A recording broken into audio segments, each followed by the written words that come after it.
episode 6 of White Lotus came on last night. Let's talk about it. Major spoilers ahead. Man, this guy, he's gonna need a whole lot of therapy. What is happening?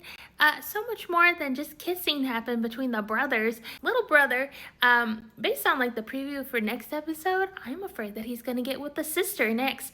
I don't know. Jackson is very, very, very traumatized. Yeah, that was a shocking moment. Back with the rest of the Ratliff family, we got the father who's still contemplating what to do with that gun. Piper has kind of convinced them to come with her to the monastery to check it out, to kind of give her their blessing. Victoria is obviously very against this.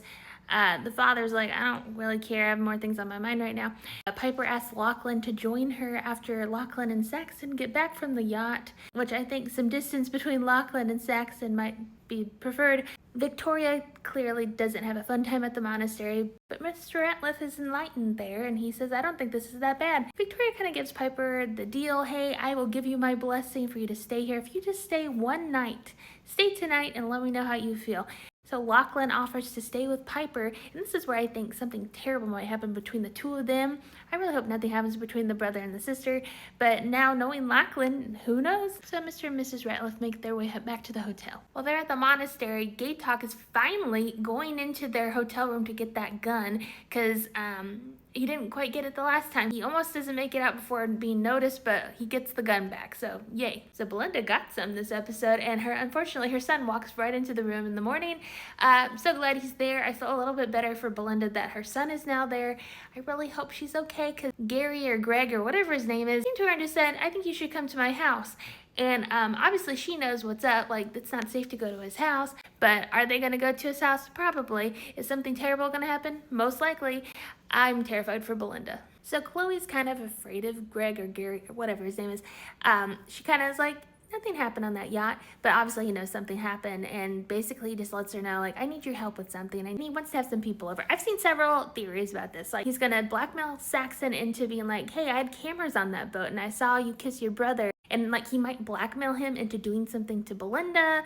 That is a good theory, because honestly, why would he not have like cameras on that yacht? He clearly knew that his partner was hooking up with other people, so I'm assuming he probably does have cameras on that yacht. So I'm worried for Saxon that he might be getting blackmailed, or he might get hurt himself, who knows. Like clearly he has ill intent for Belinda, he wants Belinda there, and he also wants Saxon there, and who knows what's going to happen to both of those characters. So Rick kind of weasels his way into the home to confront the man that killed his father, and I'm assuming that that man might be his father. I don't know. We'll see what happens. We didn't get like a whole lot with his storyline this episode, but we do see the return of Sam Rockwell's character.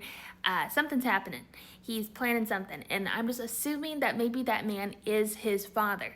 The final storyline in this episode involves the three ladies. Kate saw what happened between Jacqueline and Valentine earlier, and so obviously she knows like Jacqueline hooked up with him, even though Lori was clearly going to hook up with him probably the next day. I don't know. Jacqueline is just so concerned about getting like, I feel like male attention or attention in general, proving that she's young and fun, that she ended up sleeping with him. And so Kate tells Lori like, hey, that happened. And of course Lori's like, really? Really? You can't let me have one thing? It's just like high school. So Kate is like, oh, I don't want it to get messy. And unfortunately, while they're all sitting here, Lori's like, I'm going to confront Jacqueline. And Kate's kind of in the middle and very uncomfy. And Jacqueline's being very defensive. And she's like, I didn't do anything. I didn't do anything. I don't have an open marriage. Everything's fine. Things are not going well for this group of friends. There's a lot of drama here. And there's obviously a lot of past drama between all these three ladies. Jacqueline kind of like ends the scene by being like, you know, kind of sucks that the friends I thought I could trust are like, you know, bad-mouthing me behind my back. But it's like, come on, girl. What did you expect? I'm looking forward to seeing what happens next week. I think Saxon is going to completely lose his mind. I think he's very troubled by what has just happened. I do feel bad for him. Like, I don't really like him, but I'm like, oh, not looking good for his mental health. Anyway, see you next episode.